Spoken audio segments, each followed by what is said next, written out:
Shalom family, Shemani Laya. Thank you for joining me at Unsectarian Wisdom as usual. I'm a healthy, wise, strong, protected, celestial being that is loved by the Most High Creator. Family, first and foremost, I want to give all praise to the Most High Creator, the Creator of all things, and give thanks to my King, our King, Yahushua HaMashiach of Nazareth, who gave his life to give us the truth, to present us with the good news, to teach us right from wrong because we forgot, to be an example for the rest of us to follow. I thank the Most High. I thank the ancestors who prayed for us in the past, and their prayers have protected us to this day, even now. I thank the 24 elders who sit in the throne room who are also our ancestors. I thank the loyal and obedient angels who serve the Most High Creator by serving us and bringing our prayers into the throne room. The ones who tell us, don't bow to me because I am not the Creator. I am but a servant, here to do the will of the Creator. I thank the heavenly host of heaven. I thank the Most High. The realm of heaven, like I said, family, there's many heavens, but the main realm, the TVA realm, the realm where all the highest angels sit in the throne room, below the Creator, or beside the Creator, however you want to put it. I thank the Most High Creator. All glory be to the Most High Creator. All glory be to the Most High Creator, period. That's what I say, family. All glory be to the Most High Creator. It's been a minute, family, as usual. I don't want to get all up into, really ain't much to say. I'm a grieving type dude. That's all I can say. Just life. And I try not to, like I said, I don't really like doing videos if I don't feel it, or if I feel like my mind and my spirit are not in the right place. Especially because I don't want to lie to y'all. I don't want to affect y'all.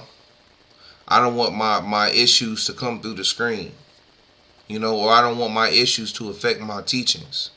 So I wait until I feel like I really have a message. And today, man, I feel like I have a full-on message, family, and I hope y'all still with me 3 minutes in, especially those who've been rocking with me from the beginning, even though you might think I am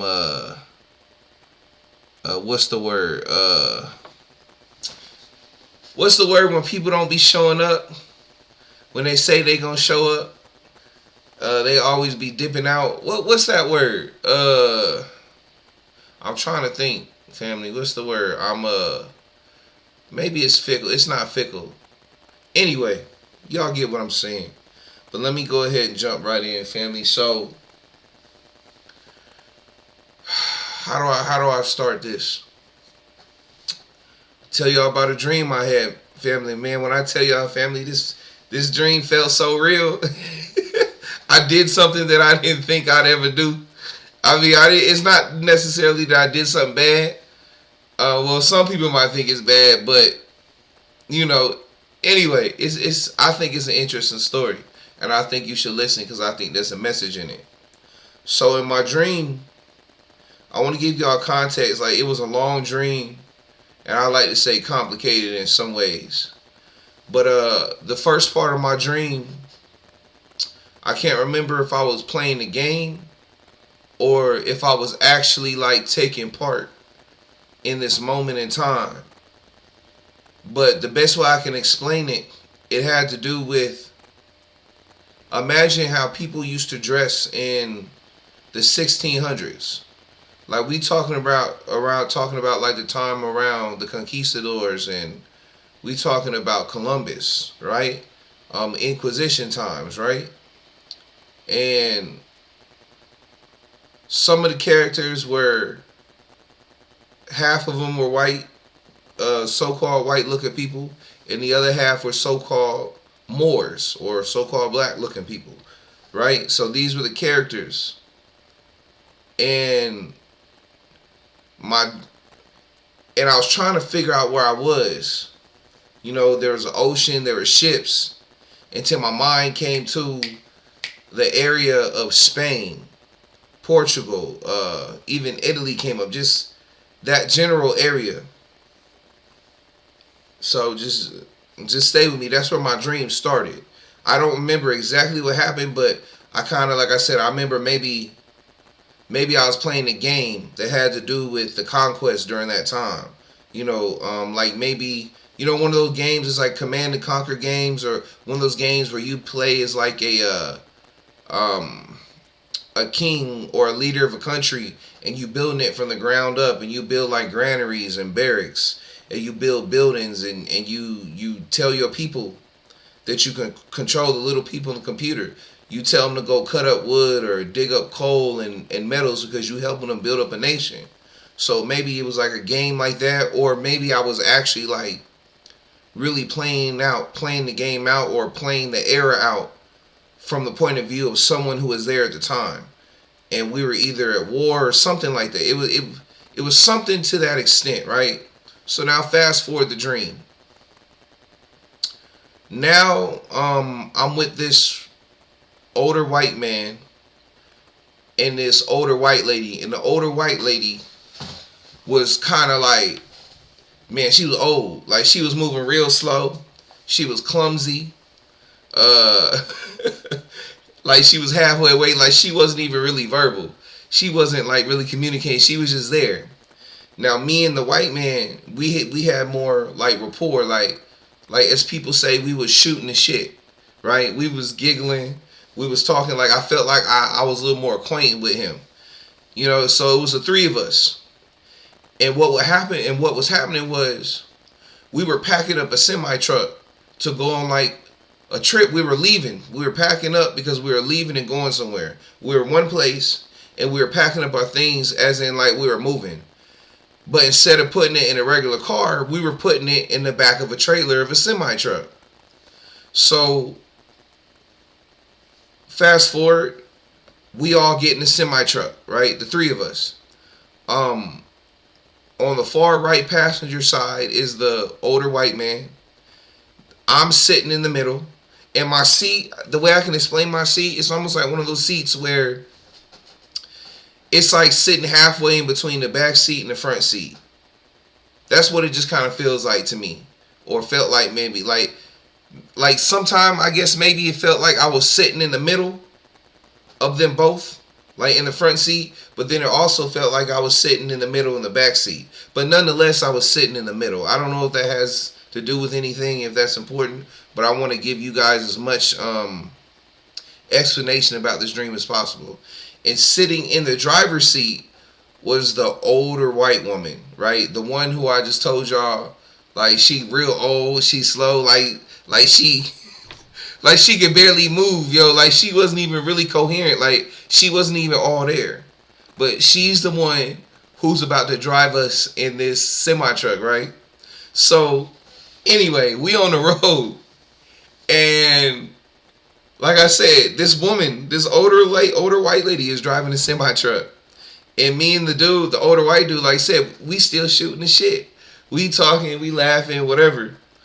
And what happens is, the lady, she's like kind of every now and then falling asleep at the wheel, or like passing out, or she's just like being in a daze, and you know, the truck is, and because of that, the truck is like almost hitting stuff and jerking, and we like, whoa, come on, like, hey, you don't have to wake up. You the one driving. You can't be sleeping. This is what we saying to her. You know, me and the other man, like, hey, you gotta stay up. You gonna kill us out here driving a semi, or you gonna cause an accident while you up here falling asleep at the wheel of a semi. I remember I told you, like, she a real small, real old white lady, like, just like,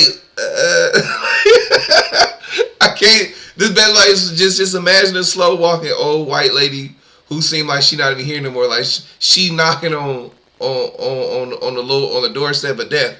Really, that's how old she is and how she moving. But yet we decide that we gonna let her drive. So, and also I want y'all to know, family, I didn't smoke or nothing. I didn't drink. But I will say this: in the dream, I believe me and the white man had toked up though. I believe, yeah, at some point I believe we that's why we was laughing and giggling, because we had lit up a blunt. I don't know if we let the old lady smoke. I don't think she might have had a cigarette, but I don't think we let her smoke. I think she was just slow because she was slow. So eventually, what happened was the old lady fell asleep again, and me and the man looked like, wake up, wake up, like, oh, whoa, whoa, get up, like you can't fall asleep. But this time when she fell asleep, she happened to be turning. No, she happened to be coming to a turn. So by the time she came to, and the truck was going real fast, I felt like the truck was going somewhere between 70, 90 miles an hour, right? The semi truck. So by the time we got her up this time, she woke up just as we was coming to a turn. And to explain how this turn looked, I used to live I lived down south for a moment. You know, especially when I joined the military. I moved down south when I was about 18, 19. I don't live down south no more, but at the time, I lived there. And if you live down south, and one of the places I lived was Arkansas and Georgia. And if you live down south, you know there's a lot of places where they don't have it's not like here it's not like in major city areas where they have sidewalks.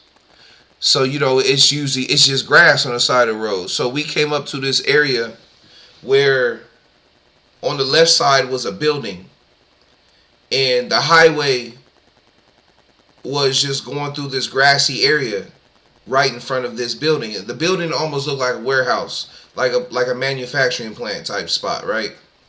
So anyway, the old lady fell asleep or dozed off, dazed off, or just went a blank while she was driving, and we brought her. And so we were like tapping her, hey, wake up! And just as we got her up, it was too late. The truck was coming to a turn. So when she came back to it, if anybody familiar with semi trucks, you're not supposed to make or try your best unless you're not supposed to make random turns or jerks, because especially if you got a heavy load in the back, you could flip the truck, you could flip the trailer. You know what I'm saying? You're not supposed to do that. So in this dream, guess what? The lady did it, right? So she flipped the truck. Well, the truck flipped, right? Because like I said, she came to, and like I said, we was coming to a turn and we was already going too fast. So she turned it. The truck ends up flipping, right? And as the truck flips, me, the old lady, and the old man, we fly out of the truck. Like, I see us all literally, as the truck is flipping, fly out of the truck and midair, right? So now we all end up hitting the ground. So, but here's the thing. It's kind of like, even though it was an accident, I was so amazed because not only did it not hurt, but it wasn't a hard fall. So I'm already excited because I'm thinking like, man, that should have been worse. Like, don't be wrong, the truck is total. The truck is on the side. It's a big accident. Yeah, in that case, yeah, it's a big mess. But for the three of us who are inside the cab, it's a blessing because we all literally flew out of the cab and we hit the ground fine. Well, I think I saw the door of the truck as it was flying through the air. I think the door of the truck had hit the old woman. But nonetheless, it just gave her a little bit of bruising, nothing big. And she kind of landed in a little divot in the ground or a little hole, maybe a little foxhole if you want to call it that. And so anyway, all three of us are laying on the ground now, and we getting up, dusting each other off. And like I said, I'm thinking like, man, we good. What a blessing. Like, what? We could have been dead. I'm surprised. And on top of that, remember, me and the older man, we was smoking before. I just had in my spirit we had smoked a blunt for some reason. But we good. Like, we both up like, oh, man. So I'm, in my mind, I'm thinking, I'm like, oh, let me check on the old lady. You know, and so I look down, you know, looking, make sure she fine, right? And I remember hearing her moan for a second, like, oh, like, you know, like, cause she's all in shock. You know, that's the first time I heard her say something the whole dream. And I'm like, you are fine. And the crazy thing is, and I don't mean And I don't mean this in a mean way or nothing, a rude way, but in the dream, for some reason, I started singing Etta James. At last, I started singing At Last. And just as I was starting to sing it, right, at the same time I'm singing it, I happened to be helping the old lady up. But I caught myself and I'm like, ooh, I'm so sorry. Because here's the thing, family. Y'all ever been in a situation where it's a bad situation and the only reaction you kind of have to it is to kind of smile and laugh because you thinking, whoa, this is crazy that this just happened, or it's a blessing that you are unscathed, you're alive, and all you can do is laugh. Like, you don't cry, you're not mad, you just, dang, that could have, you just like, oh, like, yo, that could have been worse. I'm alive, I can't believe it. So that was how I was feeling. And that kind of led to At Last My Love Has Come Along. That song. I didn't get to that point, but I just got to the At Last. And remember, I started singing that as I'm picking this older white lady up off the ground. And I catch myself and I'm like, ooh, I'm so sorry, man. Look, I said, I didn't mean no disrespect. Look, I'm not happy that you got hurt in it. The song just came out of me. And she was like, it's okay. She's like, it's okay. And then, and I guess fast forward a few seconds, maybe a few minutes, right? And in the dream, and we all just kind of, like I said, come into our senses, thinking about what just happened. And I remember the old lady she looked at me and she started singing, At Last My Love Has Come Along. And I kind of look at her because in my spirit I got embarrassed, and I'm like, oh, you really did hear that? I was like, I'm so sorry. Like, I'm like, you heard that, huh? I'm like, look, I wasn't trying to be rude, explaining it to her. And she's like, don't worry. Aren't you just glad that we landed on Earth? I said, this is what she said to me. Actually, no. Let me not lie. Let me go back. Because like I said, dreams are kind of weird, especially when you're trying to recall them. So what happened was, as I was picking her up, I sang the song, and I caught myself because all I got was the At Last. That's as far as I got before I caught myself.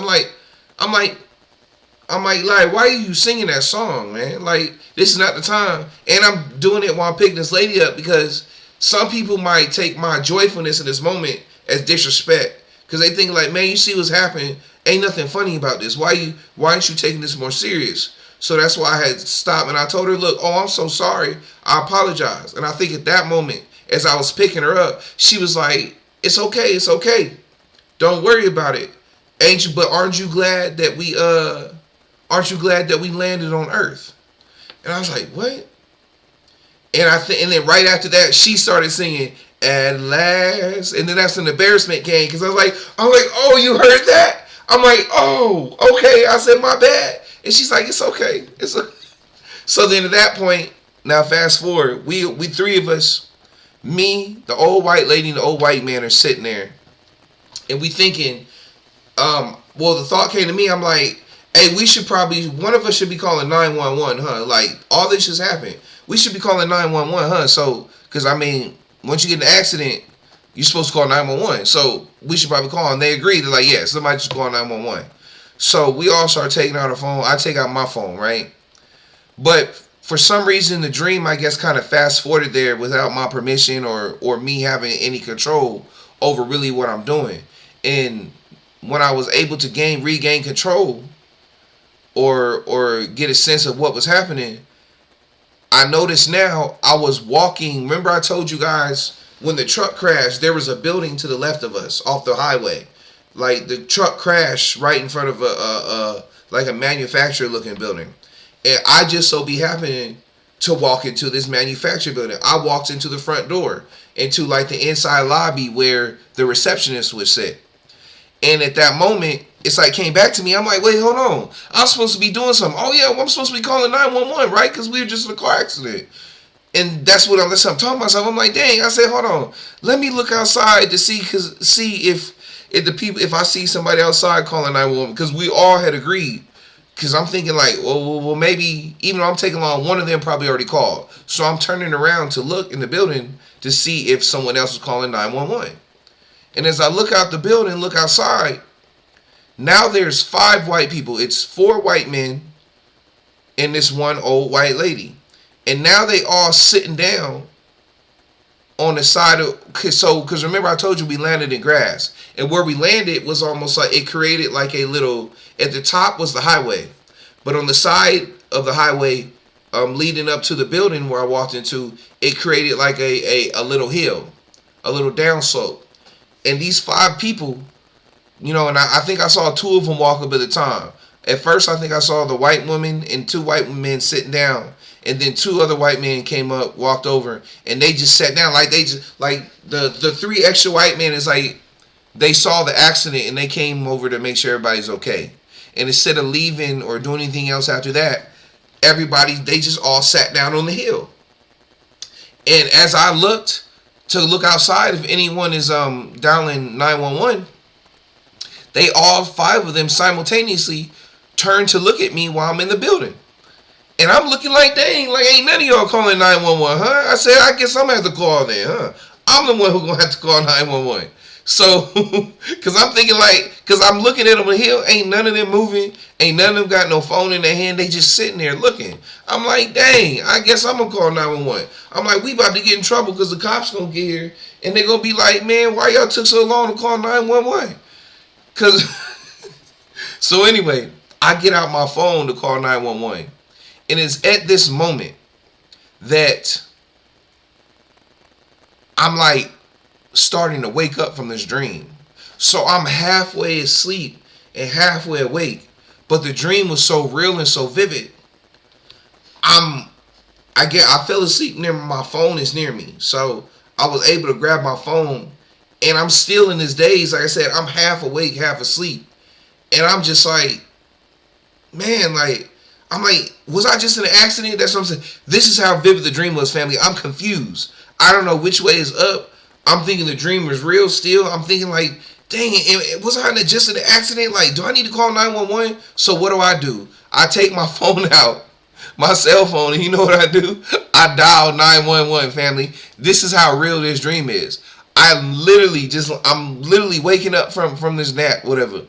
And I'm dialing 911. And by the time I finally, snapped out of it, came to and realized that it was a dream and I wasn't an accident and I'm laying in my home, I ended the call. And by then I'm thinking, like, what am I doing, bro? Like, are you being dumb? Like, why did you just dial 911, bro? Like, what is wrong with you? Because this is how vivid the dream was, that I thought I literally had to call 911. I'm really trying to sit here and figure out if something had happened, if I had been in an accident, and my only thought to do was call 911. Like, no, I was really in an accident. This is how it really was, right? So I hang up. And then I'm thinking to myself, dang, I hope don't nobody call back. Because I remember when I was little, I had called 911 when I was a child, when we still had landlines. And after I hung up, they actually called back.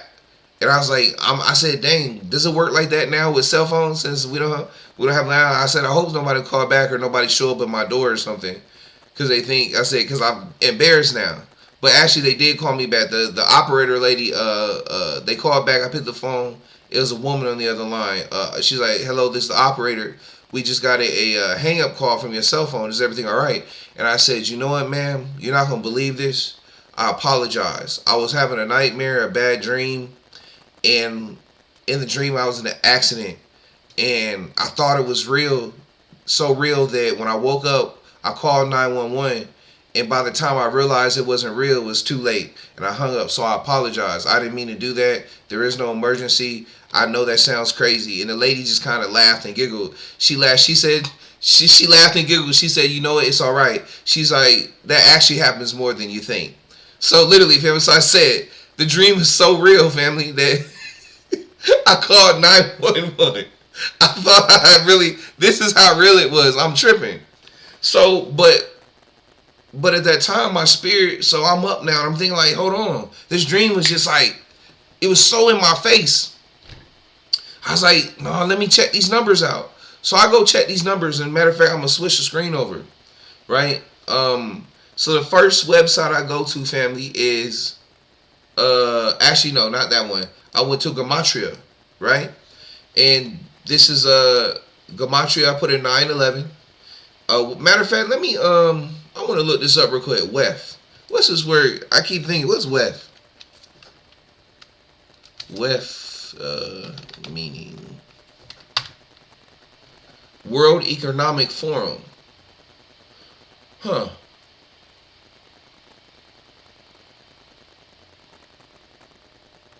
Let's see what meaning. Confuse. A hodgepodge, confuse, medley, jumble. World Economic Forum. Definition. Okay. Let's see what Webster talking. Merriam-Webster. WEF. Often not capitalized with effect. Okay, no, that don't say nothing. Okay, well, Merriam-Webster ain't got nothing to say about it. I was just curious because I just want to know what the heck that mean, family. What's dictionary.com say? No results, but world. Okay, so the best thing, maybe that's what it means. World Economic Forum, Economic Forum. But anyway, so divine feminine. Remember the old? There's in my dream there was just the one older white lady. So, divine light, global currency, heaven's code, secret code of the Freemasons, Marker Christopher Girk, 9/11 FEMA, Freddie Mercury feud, microchip population, Superman Day, division, post-tribulation, Obama restored the Moors. Huh. So, Obama restored the Moors. Anyway, around this time, I just stopped. Family, I'm thinking about stuff as I'm going because I'm learning right now. This just happened. So, anyway, that's around the point I stopped. I'm like, okay, these are some random words. Okay, reference with 9/11, so let me keep going. So I kept going. So I said, let me go to another website I go to. This is another website I usually go to right here. The meaning of numbers in the Bible. And it started off like this, and obviously you can read it, but I'm going to read it myself. The possible meaning of the number 9/11 is derived from the events both within the Bible and outside of it. In the United States, the number 911 is used as a shorthand reference to to the events that transpired on its soil on September 11, 2001. It is on this date that terrorists hijacked several planes and carried out a series of attacks. They killed 2,996 people and injured more than 6,000 others in America. And matter of fact, numbers, remember family, several planes. One meaning people have derived from 9/11 is that the events were like an alarm, warning the U.S. to take seriously those who threaten its homeland and wish to undermine its global influence. All right, and then it says, one reason why 9/11 seems to resonate with many who witnessed 2001's horrifying acts of terrorism is its link to emergencies. And actually, family, I'm 33 now. I was in, I think maybe second or third grade. Wait, no, 9/11. That was 2001. Oh yeah, I was about 11. No, I was 11. I'm trying to think. I was. Oh, okay.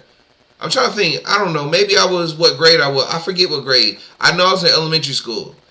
It was somewhere between second and third grade, I believe. Or second and fifth grade. No, I know somewhere between second and fourth grade I was in during 2001 9/11. But I remember they played they took it to the cafeteria and they were playing it on the TV screens at school, and parents are coming to get their kids and all that. Anyway, so I witnessed this first one. I witnessed 9/11. So what it's saying is true. Because of this, and then I was kind of skimming through, so I'm not gonna read it all, this part verbatim, because for a reason I didn't. I also read this part because of its rich symbolism. It is highly likely Jesus was born on God's annual feast day, known as the Feast of Trumpets, in 5 BC, the first full feast day of his human-based existence. Therefore, was the Day of Atonement. In the year of his birth, this period of fasting and worshiping God occurred on September 11th, right? The calendar rules used to determine when to celebrate God's annual feast days. makes any of the fall festivals falling on or including September 11th. Quite rare. Yeah. But let me keep going down. And then I came to here. The marking the righteous. 9/11 has a subtle appearance in the King James Bible. The 9th chapter of Ezekiel has 11 verses. Ezekiel chapter 9, verse 11, reveals the rather unique way God planned to protect the righteous while he executed his wrath against the house of Judah and Jerusalem. The prophet Ezekiel, while living in Babylon as a captive, is given a vision by God. The vision shows him some of the abominable sins being committed by those still in Jerusalem, which includes those who serve at the temple. Such perverse disobedience angers God to the extent that he decided to personally punish his people. Have you seen, O Son of Man? Is it a light thing to the house of Judah that they do the hateful things which they do here? For they have filled the land with violence and have turned to provoke me to anger still more. Before carrying out his wrath, however, God commands a man dressed in linen to use a writer's inkhorn to mark the righteous. And the Lord said to him, the man with the writer's inkhorn, go through in the midst of the city, in the midst of Jerusalem, and set a mark on the foreheads of the men who are groaning and are mourning because of all the abominations that are done in her midst. The Lord after the righteous are marked. The Lord after the righteous are marked, then commands a group of 5 men, likely angels, to execute his wrath. Go through the city after him and slaughter. Let not your eyes spare nor have pity. Fully destroy old men, young men and virgins, and little children and women.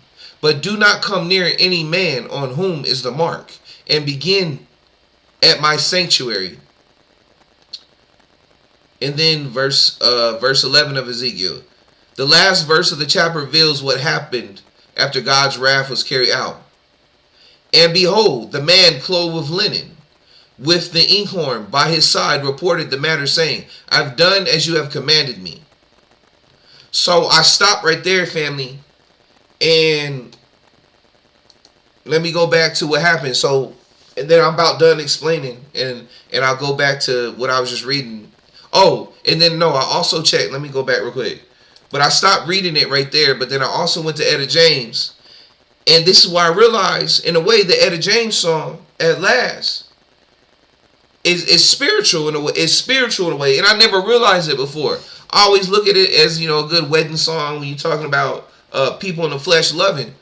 But now when I look at it from the point of the dream, it actually has spiritual meaning. It says, at last, my love has come along. My love, or aka the Most High, the Holy Spirit, Yahushua, my lonely days are over. A lot of us who are of the true tribes of Yisrael, we've been feeling, especially those who have been chosen, those who have been studying, seeking out the word, and we've been ostracized by our family and so-called friends, and we've been beat down, and people talk about us, and people have tried to take our lives. People tried to fight us, just all types of stuff. If you're on this path, seeking this narrow path, you know what I'm talking about. You know how lonely it can get.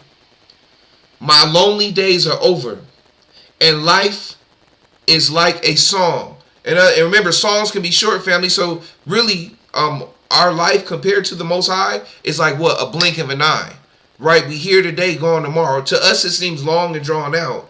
But really, when you really look at the bigger picture, and you have a deeper understanding of the word and life and the meaning of life and how life works according to the Most High Creator who is outside of time. Remember, one day to the Most High is like 1,000 years. One day on earth is like 1,000 years of heaven. It's like a blink of an eye here, right? That's what they say. And life is like a song. Oh, yeah. At last, the skies above are blue. My heart was wrapped up in clover. The night I looked at you. Matter of fact, I want to look that up real quick, family. Hold on. Clover. What? I know what? Hold on. Meaning. Hold on.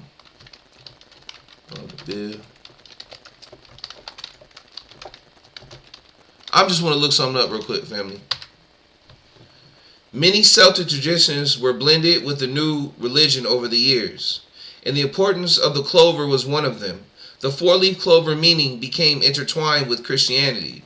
So the first three leaves came to represent faith, hope, and love. And the fourth leaf, God's grace or luck. What's it say right here? Exploring the meaning of the clover flower, symbolizing fortune, growth, and the manifestation of dreams. Okay, I'll take that. Hope, love, luck. Okay, so yeah, like I said, the Most High, love, and manifestation of dreams. I'll take that. I'll take that, family, for what I'm talking about right now. But anyway, let's go back to the lyrics. The skies above are blue. My heart was wrapped up in a clover. The night I looked at you. I found a dream that I could speak to. A dream that I could call my home. I found a thrill to press my cheeks to. A thrill that I've never known. You know, to me, that's speaking of the Most High now. It's speaking of the Spirit.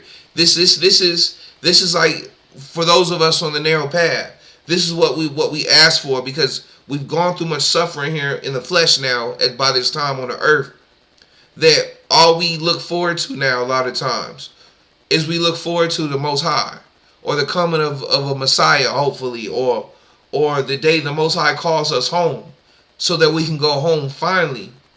Some a semblance of victory, right? A truth. That's what we look towards. And then it says, you smiled. You smiled. Oh, and then the spell was cast. And here we are in heaven. For you are mine at last. As my mom has been reminding us more lately, reminded me, my mother's been reminded, you know, how the word says we'll be changed in the twinkling of an eye. You know, and here we are in heaven. At last, the Most High has called us home. At last, the Most High has called us home. At last. Man, and even now, it's kind of choking me up. Family, because look, now let me tell you what happened. So after I read that, after I did that little research real quick out of my dream, this happened within, I think I woke up from some, all this happened between 12, I don't know, in the afternoon, maybe like 12:55, 58, all the way up till I decided, no, I need to call my mother. I need to call my mother and tell her about this dream, because the dream, like I said, the dream was so vivid. And as I'm calling my mother and the phone is ringing, I just happened to, look, I fell asleep with my computer on. So I want y'all to know that a lot of this happened. I wasn't thinking. I woke up frantic from the dream. I called 911. I'm tripping. So I didn't really do too much. My computer was already gone. So, like I said, I'm calling my mother now. And as the phone is ringing, I guess something told me to look at, you know, the computer screen and look at what time it was. And family, I didn't realize, and it might not mean nothing to you, but sometimes the days blend together, I don't be paying attention, or you just don't be paying attention at all to what day it is or whatever. And I see the time. The time is 1:11, 111. Message right on time. I just happen to be calling my mother, phone ringing at 1:11. So that's a sign from the Creator. I'm on the right path. Family, when you see these numbers, first and foremost, understand the numbers. When you see these numbers in certain order, especially when you see repeating numbers like 111, 222, 333, 444, 911, 411, 511, 23, 23, 22, 22, 33, numbers like that. When you see these numbers and they catch your eye, family, they're messages from the divine that you're at least on the right path. Yes, there's deeper meanings, but the number one first meaning is that you're on the right path. You're doing what you're supposed to be doing right now. So I saw that number, and then I saw that today was the 9th, family. So the 9 plus the time 111, even though it's 9,111 and it's not just 911, it's still 911. Didn't even realize in family, when I saw this, something came over my spirit. It was like it was almost like You ever been in church, family, and the pastor is giving a sermon, and the sermon just happens to speak to you where you are in your life at that moment? Let's just say, matter of fact, this even happens sometimes in bad churches, because the Most High chooses the Most High chooses who it wills to speak to you, to His people, when they need it, even through a BS pastor who might be doing wrong in this. So, but there are some good pastors, regardless of whatever. But anyway, I'm not Christianity no more. I'm not in no religion. I'm about just studying the Word and worshiping the Most High. It ain't about the religion. It's about the Word and the wisdom that come from it. Anyway, let me not get too deep in that right now.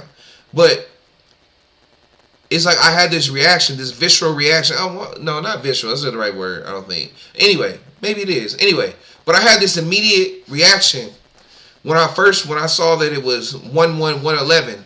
It was like something happened in my spirit, which is why I brought the church, that brought me to but to like cry.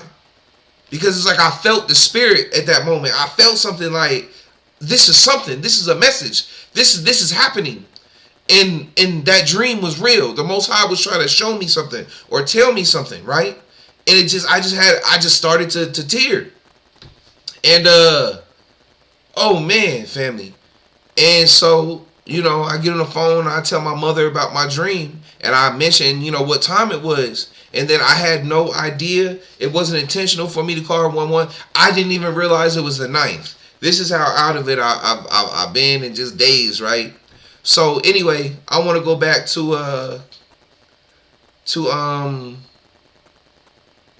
right here, right? Oh, let me go back to here. So it says, going back to Ezekiel, the book of Ezekiel, before carrying out his wrath, however, God commands a man dressed in linen, likely an angel, to use a writer's inkhorn to mark the righteous. And remember, family, usually linen is represented with what? White, right? Like when people talk about they have a linen party, it's assumed linen, you're going to wear something white. We wear white, and in my dream, remember, the two people I were with were so-called white people. Yes, we know their skin isn't really white. It's beige or pink or tan color. But nonetheless, we know who we're talking about referring to. So the two angels in my dream, well, let me not say that. I mean, look, that's what my mother was giving me interpretation of after I was telling her the dream. And, and now when I think about it and after what I read, so maybe you won't get that same interpretation, but that's one of our interpretations. Before carrying out his wrath, however, God commands a man dressed in linen, and it says likely an angel, to use a writer's inkhorn to mark the righteous. And the Lord said to him, the man with a writer's inkhorn, go through the midst of the city in the midst of Jerusalem, and set a mark on the foreheads of the men who are groaning and are mourning because of all the abominations that are done in her midst. The Lord after the righteous are marked. They commanded a group of 5 men, likely angels, to execute his wrath. And remember, family, I told you in my dream, right? I told you in my dream, after I went into the building to call 911, I turned back to look outside to see if anyone's dialing 911. And what did I see? I saw 5 white people. Linen meaning white. 5 white people sitting on the side of the hill, looking at me, waiting for me to call 911. Nobody was on their phone calling. They was waiting for me to call 911, right? Interesting, right? Just saying. I just want to show y'all the similarities. It just said 5. There were 5 white people sitting on the side of a hill, looking at me. And it said in Ezekiel, 5 angels, right? Linen, white people, aka and then the 5 people. Okay, so, but also let me hear this. Go back to here. Before carrying out, okay, it says, oh, let me go back. Now it says, have you seen, O son of man? And remember, this is Ezekiel. This is Ezekiel chapter 8, verse 17, I believe it's saying right here. Have you seen, O son of man? Is it a light thing of the house of Judah that they do the hateful things which they do here? For they have filled the land with violence and have turned to provoke me to anger still more. Before carrying out his wrath, however, God commands a man dressed in linen. Okay, hold on. Yeah. Oh, let me go back here. Ezekiel chapter 1, verse 1. And also Ezekiel 8. The prophet Ezekiel, while living in Babylon as a captive, is given a vision by God. The vision shows him some of the abominable sins being committed by those still in Jerusalem. Now, family, I want you to think of two things. Remember, yes, our people are the true people of the lost tribes. We are the true descendants of Yisrael, my melanated people. So we talking about two different people. We talking about the Ashkenazis and we talking about us. So in the Americas, and by way of the Mormon Bible, as I always say, get your Mormon Bible and read it, family. That's your history. That's our history book. That's the story about the lost tribes, right? So right now in America, like thinking about places like Chicago, New York, other cities I ain't mentioned, our people, especially our young men, are involved in a lot of gang violence, and then also our people are very caught up. Most of our people, the 2/3, are caught up in the beast system. They all want to be athletes. They all want to be actors. They all want to be rappers and singers, and they want to, they want to be a part of the beast system, and they want to do things that they know are contrary to the word of the Most High. Well, I'm not saying they know. Some of them don't know because they ain't go to church growing up. They don't ever pick up the word and read. They don't really know nothing about the word. They just doing what they want to do. They want to do what pleases their flesh, right? And not saying you got to go to church to know. You can pick up a Bible and read and know, and the Most High, that'll be your church. But they won't even do that, let's be honest. Let alone go to church. Of course they're not going to read, the majority of them. So you got Israel over here acting up, committing abominations when we are supposed to be a representation of the Most High. Family, our people right now, once again, our people are, like for instance, when I see these, I've been seeing a lot of videos lately of so-called black people, because our skin is brown, who are a part of the Freemasons or the Eastern Stars, and they doing these walks down south where they all get together, like a whole crowd of them. Like for instance, they do the Selma. They walked over the Selma Bridge, like the movie Selma with Martin Luther King, where they come together and do these walks, and they wearing these tuxedos and these white dresses, white linen. And the thing is, family, what's wrong with our people, what I see is the same issue that was wrong with our people back in the day with Samuel and Saul. And when our people came to Samuel and asked Samuel to ask God to give us a king, because they wanted to be like the Gentile nations around them. And God sent a message, or the Creator sent a message to Samuel and told Samuel, this is an evil thing you asked for. This is a sinful thing. That this is wrong. Why am I not good enough? Am I not good enough? Because remember, family, our people aren't into the spirit much. So our people can't comprehend the spirit. The spirit of the Most High is in all of us. But because of our actions and our lack of faith, we don't want to listen to the spirit. So we rather have a fleshly figure, a man in the flesh sitting over us. And it's the same thing today. Our people, our so-called black leaders, or people of color, or brown people, all they want to do is say, what's wrong with us right now? It's because we're not going to the colleges, right? Or we not joining these Greek organizations. We don't have all these degrees. We don't have a career in the private sector or in these corporations. We not sitting in an office. We not driving BMWs, or we ain't got all this blah, blah, blah money. In other words, we not supporting the beast system. That's what's wrong with us, right? We won't come into alignment with the European lifestyle.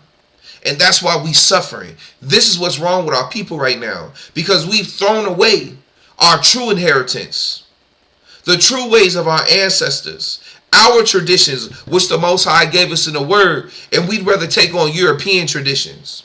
So when I see these Boule people, these Masons and these Eastern Stars marching, dressed, all I see is, once again, just our people still don't get it. We want so bad. We always talk about so-called black power and that we being oppressed by the so-called white man, and that we need help and they got our boot on our neck. But all we want to do is copy them and emulate them. Like, it's crazy, especially when I hear these black power people. It's like black power, but then turn around and be like, go vote for the next white man or white woman or to be over you in the court system. Go vote. Go vote. Go do Go vote in order to change laws. When they've showed us time and time again, I don't care what laws we have. We're still going to shoot y'all down like dogs in the street. They don't care what laws are passed. And it's like our people still won't get it. They still won't understand what time it is. They still won't come to the conclusion of what they need to do because they too busy wanting to be like everybody else instead of who the Most High ordained us to be, which is an example to the rest of the world, which is to be an example because we are the example of the Most High. We are the lost tribes of Israel. We are a nation of priests and priestess. We want to do everything except what we're supposed to do. And this is what, is on my mind these past few days and even right now, these 2/3. But then also back to what I was saying. Let me go back because I know I went on a tangent. Because, like I said, my people, our people, so-called is Yisrael, the lost tribe. Like I said, family, we want to be like these Europeans so much. We want to be like them so much we throw away our own heritage. We don't want to return back to the Most High. We want to be like them. We want to keep up with the goddamn Joneses. Anyway. So the prophet Ezekiel, and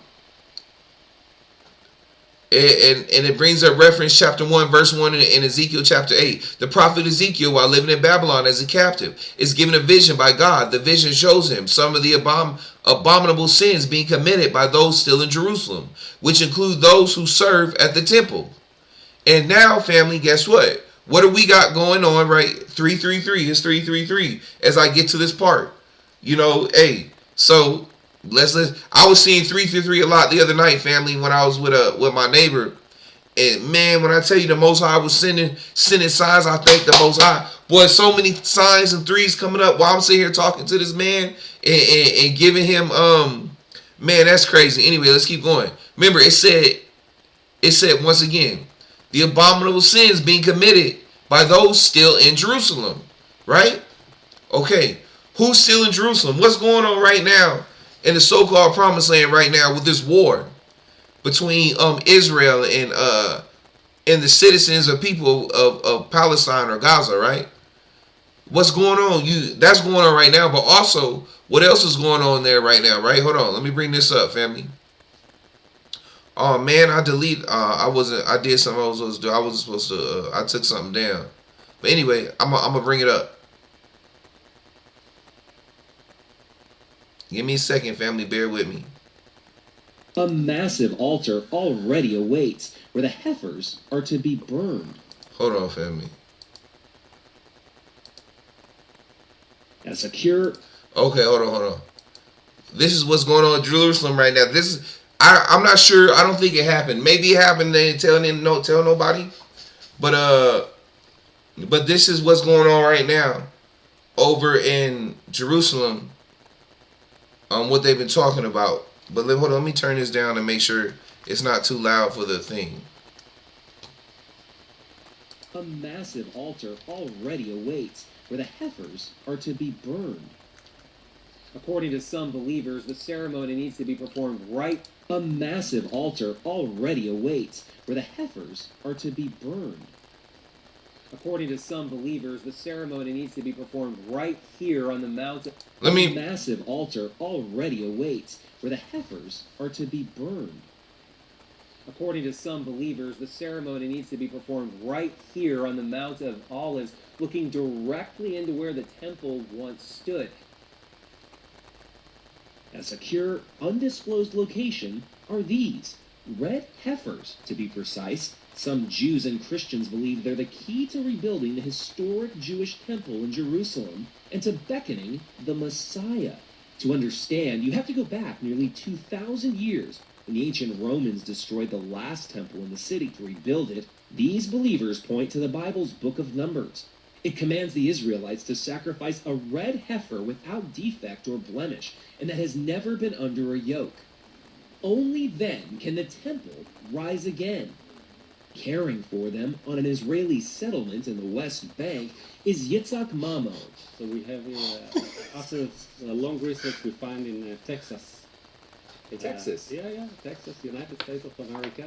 Texas Red Angus, flying them 7,000 miles to Israel. This is not a publicity stunt. What do you mean? Meaning, this is something you take very seriously. Harry Potter is a good story. The Bible is not story. The Bible is a way of God to lead us. Hold on, fam. I got another one for you real quick.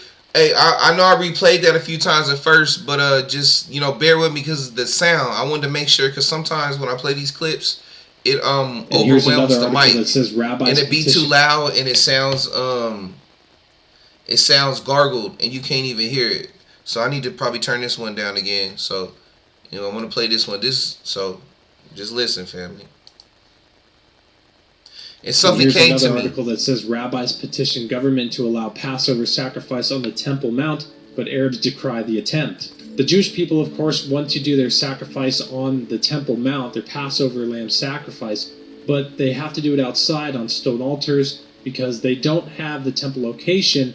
Within this article, it talks about how they want to get the red heifers ready to purify the temple location so they can do it actually there next year, and the red heifers to be sacrificed to purify the area for the third temple and for where they will do the sacrifices. They'll be ready for the Passover of next year, just 1 year away.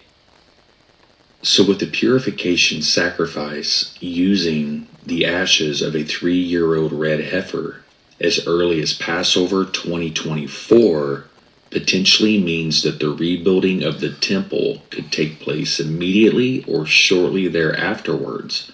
However, before they can move forward with the rebuilding of the temple, they have to have all of the temple furniture, including the Ark of the Covenant. The Israeli government has recently made this statement. The Israeli government finally admits that they have the Ark of the Covenant. This is literally going to be the biggest shift in the human species, and I'm going to show you why. Overwhelmingly exciting, Lost Ark is not an accurate description for Jewish people's point of view. The Ark is hidden, and hidden quite well, but not lost. They go on to say that this was all a backup plan from Solomon. The wisest man oversaw the construction of a vast system of labyrinths, mazes, chambers, and corridors underneath the Temple Mount. He commanded that a special place be built in the bowels of the earth where the sacred vessels of the temple could be hidden. This is what I've been saying the whole time, because the book of Maccabees, which was written 150 years before Christ and was in the original King James, has something to say about this. Jeremiah came and found a cave dwelling and brought there the tent, the ark,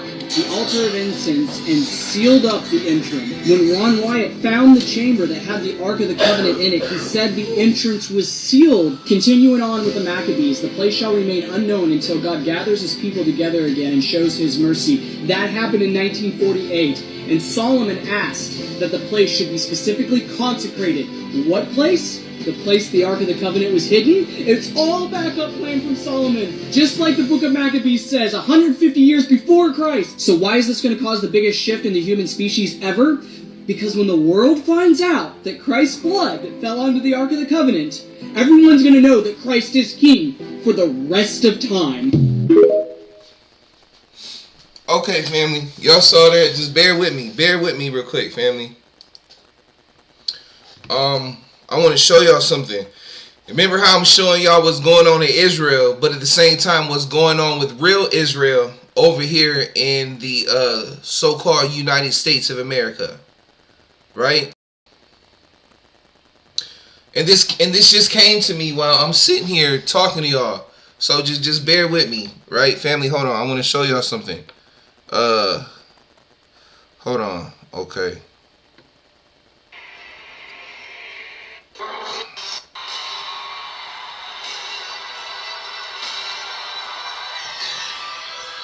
Hold on. Okay, so while they over there talking about sacrificing the red heifer in Jerusalem, right?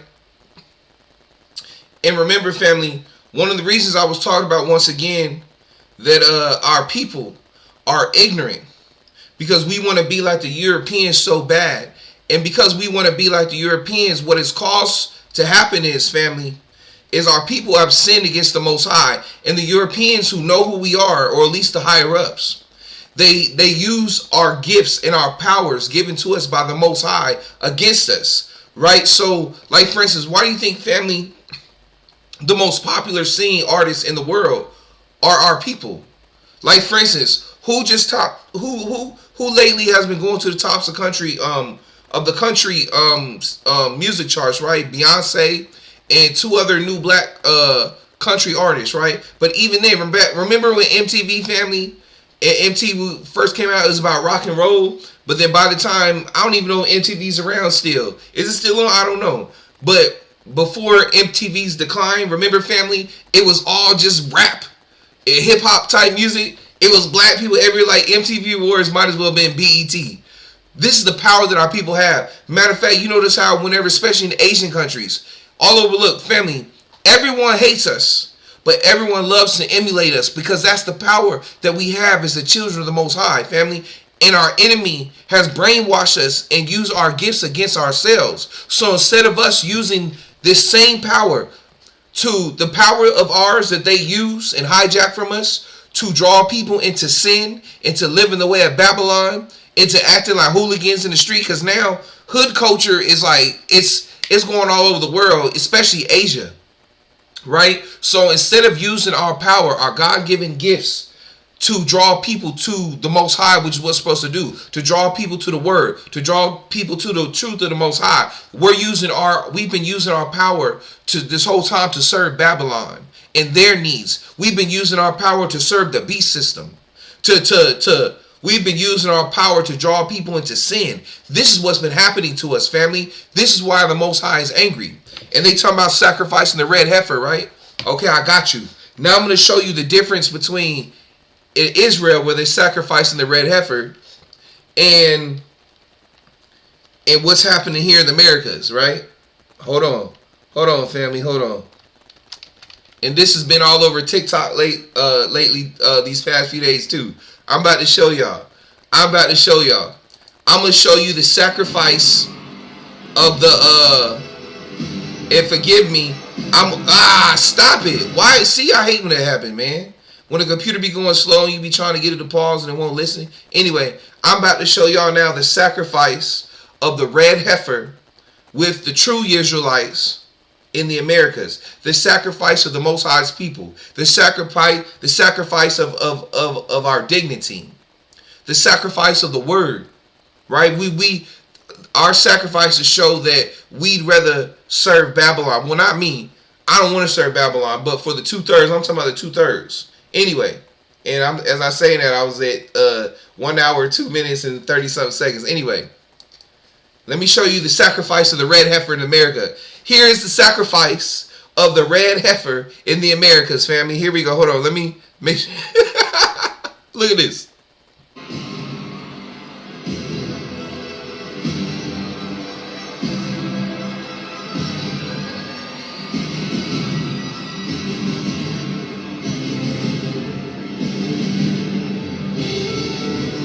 And that's all, family. Look, that's all. Look, I don't know it, but you see, family, you see the symbolism. Look, hold on. You see a Israelite woman with red hair on, shaking her butt. Remember, a heifer is what, a female cow, right? And red, but she got red hair. This is what the rapper Sexy Red, and she's doing what? She is on an altar, basically, right? An altar is stage, right? Family, come on. An altar is stage. You see, this is the altar. And she's sacrificing her dignity. The dignity of Israel. Right? On the stage of whose stage? Whose altar? The European stage. And you see how he happens to be wearing a 77?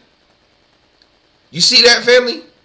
You see how he wearing a Look, family, the numbers, the truth is right in front of us. Look at this. This is the sacrifice of the red heifer. Of the red heifer. And what is the temple these days? Family, when you go to a lot of these concerts today, family, these concerts, people be talking about a lot of these concerts feel like rituals. Like religious rituals and sacrifices that a lot of these stars, remember, family, a lot of these Hollywood elite, so-called elites are satanic, family. And they here to push the agenda of Babylon. You know, of the whore of Babylon, right? And this is what Sexy Red is representing right now. The sacrifice of the red heifer, right? Oh, family, come on. Do y'all see what I'm talking about? This is happening here right now in the States. Also, it is also happening in Jerusalem at the same time between the two Israels. The counterfeit Israel in Jerusalem and the counterfeit Israel in the Americas. Family, 911. 911. This is what's going on right now. Hold on. And then the 7, look, I'm trying to remember the 7, but the 7 has to do, family, you know, look, I've been slacking on my studies lately, family. I'm sorry. So the 7, look, forgive me, but hold on. I want to look up this 7 real quick. And cuz that's 77. And also, family, I remember seeing a video of during the Zach Bryan at the end and at this concert, right? Hold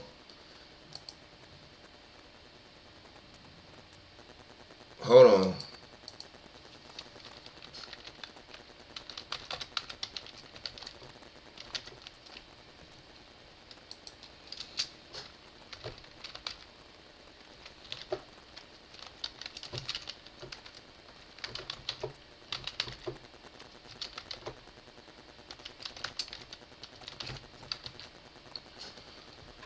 There's a clip. I wish I would have saved it now.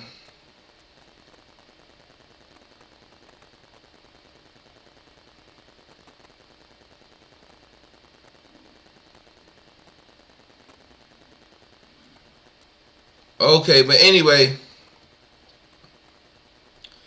I can't find it, family. But I know they'll be conflicting. But apparently, I remember seeing another part of some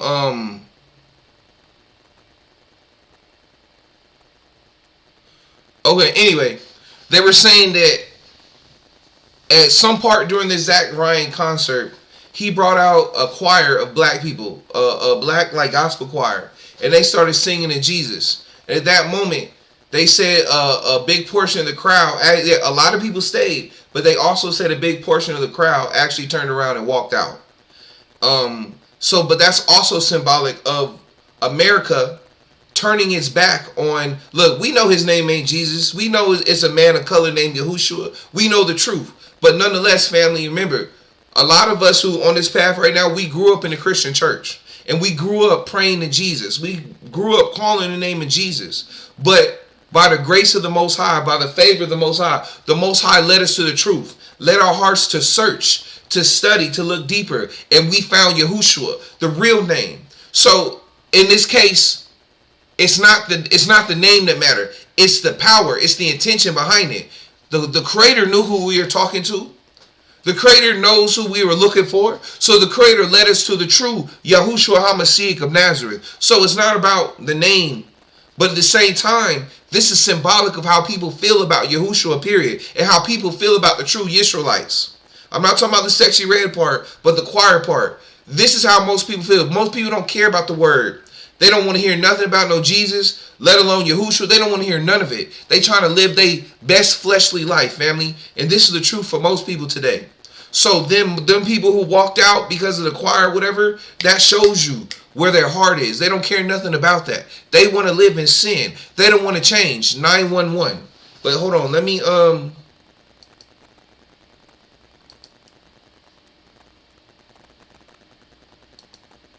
on, let me see. Was this So this show? Okay, anyway. Let me hold on. Let me bring it. Okay, hold on.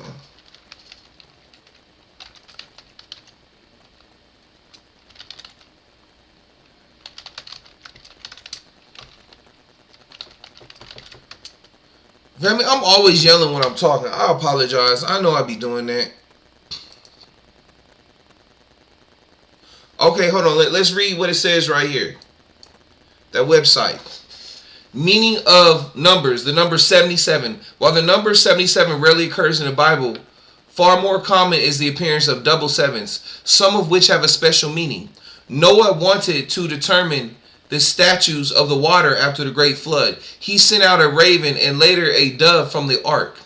The dove returned without any symbol of life. 7 days later, he resent the dove. This time it returned with an olive leaf, proving that the waters had almost completely subsided, although the ground was likely still waterlogged. He waited yet another 7 days. and sent the dove yet again. This time it did not return, which meant that the ground was dry enough for many kinds of animals. What else? The book of Psalms, Psalm 77. Your way, O God, is in holiness. Who is so great as our God? You are the God who does wonders. You have declared your strength among the people. Egypt's Pharaoh at the time of Joseph receives 2 sets of dreams. Each set contains double sevens, symbolizing a 7-year period of plenty followed by 7 of famine. Joseph's inspired interpretation of the dreams not only earned his freedom from prison, but also the reward of becoming Egypt's second most powerful person. So I want you to notice something, family. Egypt's Pharaoh at the time of Joseph received 2 sets. And what have I been talking about right now? 2 different Jerusalems. 2 different Israels. The fake ones over in the land right now, the Ashkas, and us, the real Israel. Because what does it say in Revelation? Right? They say there will be those who will call themselves Jews, but they're really the synagogue of Satan. That's the 2 difference, right? The 2 difference, right? Also, what's it bring up here? Esau and Jacob, number 7. God, when twin brothers Esau and Jacob were born, declared Jacob born second would become greater than the firstborn, Esau.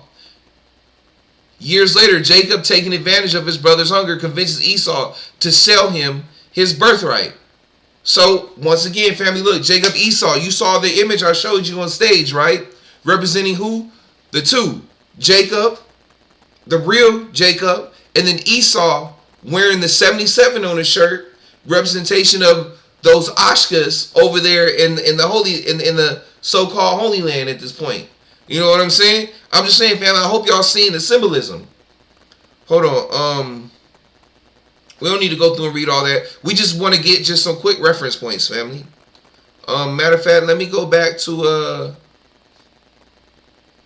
let me go ahead and cut that off. Let me go back to what's Gemara 77.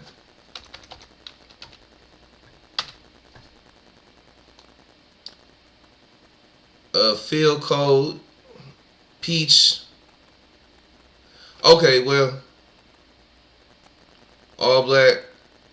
Okay, I don't really see too much on this right now of that. But anyway, family, hold on. Let me get my book out and see what it's saying about this 77. The 7s, you know, family. The 7 is also completion. I know that. The Sabbath is on what? The 7th day. Hold on real quick. Hold on. Just trying to get a reboot on my mind, family. Just trying to show y'all these signs and these symbols. It all means something. Family, even if that man, let's say, look, he might not have known why he wore that shirt with 77. But it happened for a reason. And I'm pulling up my phone, and right now I have 7 screens up on my phone.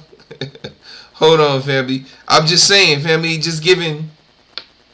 And it just so happens, hold on. Actually, no. I'll be a lie if I said that. No, okay. Anyway. Give me a second, family.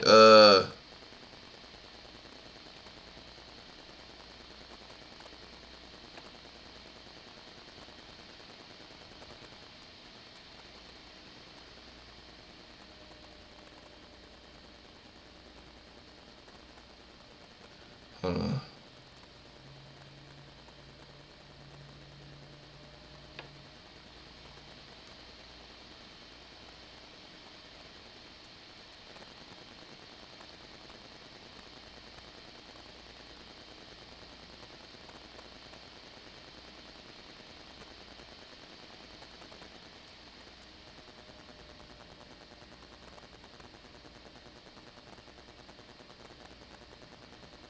And remember, family, it is finished. Completion, right? Yahushua died on what? The 7th day, right? The Most High Creator, the Creator, finished his work on what? The 7th day as well?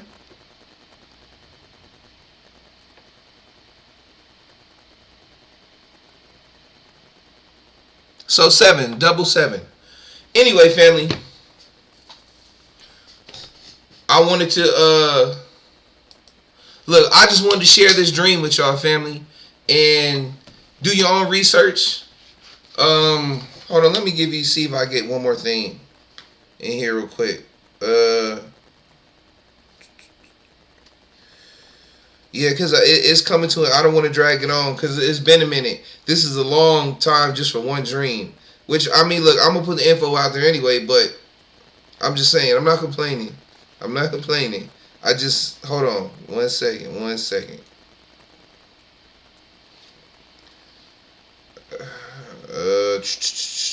Bear with me, family, bear with me.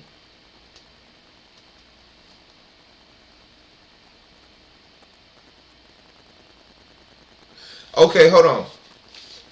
I'm reading from this book right now, 777 and Other Kabbalistic Writings of Aleister Crowley.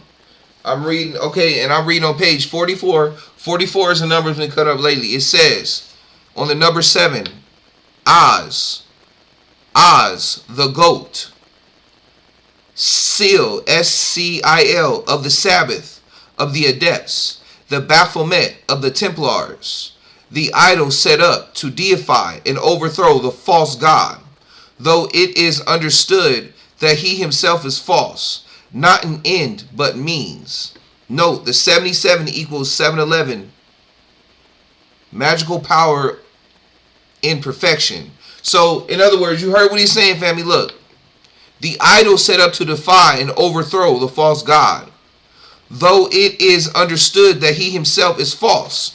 Family, remember, the 77, it said the idol to throw up the false god. In other words, Sexy Red is a false god.